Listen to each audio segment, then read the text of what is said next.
எல்லாருக்கும் வணக்கங்க. இன்ட்ரடக்ஷனே கலக்கிட்டீங்களே. அதுவே ஒரு பாட்டு மாதிரி தான் இருக்கு. ரொம்ப நன்றிங்க. கண்மூடி திறக்கும் போது கடவுள் எதிரே வந்தது போல, அடடா என் கண் முன்னாடி அவளே வந்து நின்றாளே. குடையில்லா நேரம் பார்த்து கொட்டி போகும் மழையை போல, என் அழகாலே என்ன நினைத்து இதுதான் காதல் என்றாளே. ஓ ஓ ஓ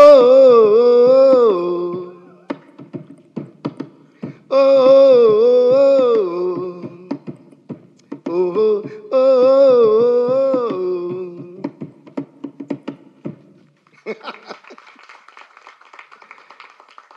அதாச்சு நான் வாழ்க்கையை வந்து இசையோடு தான் கொண்டாடுவேன். அதனால ஒரு கொண்டாட்டத்தில் இசை விட ஒரு பெரிய மகிழ்ச்சி வேற என்ன இருக்க முடியும். ஸோ எப்படி நன்றி சொல்றதுன்னு தெரியல. ஏன்னா என்னுடைய ஜேர்னியில், என்னோட இந்த மியூசிக்கல் ஜேர்னியில் சச்சின்ங்கிற ஒரு படம், அப்புறம் சச்சின்ங்கிற இந்த ஆல்பம் வந்து மிக முக்கியமானது. ஸோ நான் உலகத்தில் எங்கே போனாலும், உலகெங்கும் இருக்கிற தமிழர்கள் யார் என்னை மீட் பண்ணாலும் ஃபஸ்ட்டு எங்களுக்கு சொல்கிறது வந்து, சார் உங்களோட சச்சின் மியூசிக் வந்து எங்களுக்கு அவ்வளோ பிடிக்கும்னு சொல்லிட்டு கண்மூடி பாட்டு சொல்லுவாங்க, வாடி வாடி பாட்டு சொல்லுவாங்க. அப்படியே லைனில் ஆரம்பிச்சு ஆல்மோஸ்ட் ஆல்பம் இருக்க எல்லா பாட்டும் சொல்லிடுவாங்க. குண்டுமாங்க அது இதுன்னு சொல்லி வா வா வா தலைவா வரைக்கும் எல்லா பாட்டும் லைனில் சொல்லிடுவாங்க. So Sachin is an album that cannot be avoided in my entire musical journey. And also இது இப்போ வரைக்கும் இந்நாள் வரைக்கும் வந்து எந்த கான்செர்ட் நடந்தாலும், அது அவார்ட் ஃபங்க்ஷன்ஸாக இருக்கட்டும், என்னோட லைவ் கான்செர்ட்ஸாக இருக்கட்டும், சும்மா ஏதோ கெஸ்ட்டாக போன அப்புறம் கூட இந்த மாதிரி இந்த வாடி நம்ம கண்மூடி திறக்கும் போதோ இல்லை வாடி வாடியோ பாடாமல் ஸ்டேஜை வந்து இறங்கி விட்டதே இல்லை. அந்த அளவுக்கு வந்து it's become part of my journey. So அதுக்கு வந்து மிக முக்கியமாக ஃபர்ஸ்ட்டு தானு சாருக்கு ரொம்ப பெரிய நன்றி தெரிவிச்சுக்கிறேன். ஏன்னா தானு சார்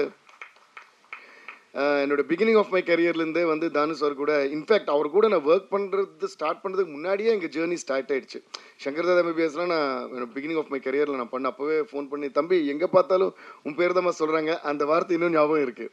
நம்ம கூடி சீர ஒர்க் பண்ணோம். அந்த கரெக்டாக நான் எப்பவுமே சென்னை அன்றைக்கி மட்டும்தான் ஏதோ ஒரு வேலையை ஹைதராபாத் போயிருந்தேன். அன்றைக்கி தான் தானு சார் ஃபோன் பண்ணியிருந்தாரு, எப்போ வரமா ஊருக்கு வந்த உடனே நம்ம மீட் பண்ணோன்னாரு.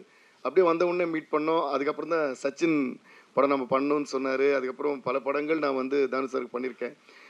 எல்லாமே வந்து மியூசிக்கல் பிளாக் பஸ்டர்ஸ். எல்லாத்து விட என்னென்னா, எல்லாம் இன்றைக்கி பாருங்களேன், தானு சார் பேசும்போது எனக்கே ரொம்ப ஆச்சரியமாக என்ன இருக்குன்னா, இவ்வளோ விஷயங்கள் சொன்னார்ல, இது என்னமோ நேற்று நடந்த மாதிரி சொல்லிட்டு இருக்காரு. அது என்னென்னா, அவர் வந்து டெக்னீஷியன்ஸ்க்கு கொடுக்குற ஒரு ரெஸ்பெக்ட் அண்ட் வேல்யூ. ரொம்ப நன்றி சார். அதுக்கு பெரிய கைத்தட்டல் நம்ம கொடுத்தே ஆகணும். ப்ரீமியர் மிஸ் பண்ணிட்டேன். ஆனால் ரிலீஸ் ஆன அப்புறம் எனக்கு எல்லாம் ஃபுல்லாக ரீல்ஸ் டேக் பண்ணி வந்துட்டே இருக்குது, இன்ஸ்டாலையும் ட்விட்டர்லையும். அதை பார்த்தாங்க, நாங்கள் ரிஹர்சல்ஸ் பண்ணுறோம், ஒரு பக்கம் பார்த்து சந்தோஷமாக இருக்குது, இன்னொரு பக்கம் பொறாமையாக இருக்குது. ஐயோ நம்ம இந்த தியேட்டர் போக முடியலையே, இதில் நம்ம இருக்க முடியலையே, இந்த விழாவில் இந்த செலிப்ரேஷன் நம்ம இருக்க முடியலன்னு. அதில் ஒன்று மட்டும் என்னால் மறக்கவே முடியல. வீதியுலா நீ வந்தால் தெருவிளக்கும் கண்ணடிக்கும், வீடு செல்ல சூரியனும் அடம் பிடிக்குமே, இந்த ஒரு லைனு அவ்வளோ ரீல்ஸு. ஆமாம், முத்துக்குமார் சார் அவர் பற்றி அடுத்தது சொல்ல வரேன் நான். ஆக்சுவலாக கரெக்டாக சொன்னீங்க. ஸோ இந்த லைன் வரும்போது, வீதியெல்லாம் நீ வந்தால் தெருவிளக்கும் கண்ணெடுக்கும் அப்படின்னு வரும் விஜய் சார். அதுக்கு வெயிட் பண்ணி தியேட்டரில் கரெக்டாக லைட்டு வந்து பிளிங்க் பண்ணி விடுறாங்க, ஆன் ஆஃப் பண்ணிடுறாங்க.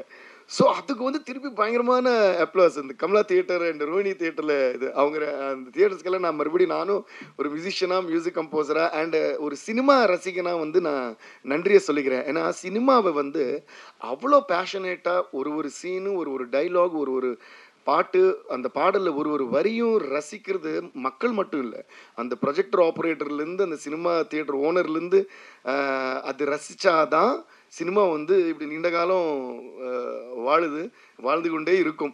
ஏன்னா இப்போ வந்து ஓடிடி ஸ்ட்ரீமிங்கு ஃபோன்லேயே படம் பார்க்குற காலம் வந்தப்புறமும் ஒரு ரீரிலீஸ்க்கு இந்த மாதிரி மக்கள் வந்து தியேட்டரில் டிக்கெட்டே இல்லாமல் போய் பார்க்குறாங்கன்னா, கண்டிப்பாக அந்த பேஷனேட்டாக தியேட்டர் நடத்துகிற ஓனர்ஸ்க்கு எல்லாருக்கும் நம்ம ஒரு பெரிய கைத்தட்டல் கொடுத்தே ஆகணும். அதெல்லாம் பார்க்கும்போது அவ்வளோ சந்தோஷமாயிடுச்சு எனக்கு. அடடா இன்னைக்கு தான் இந்த படம் வந்து நிஜமாக ரிலீஸ் ஆயிருக்கிற மாதிரி இருக்கே அப்படின்னு நான் நினச்சேன்.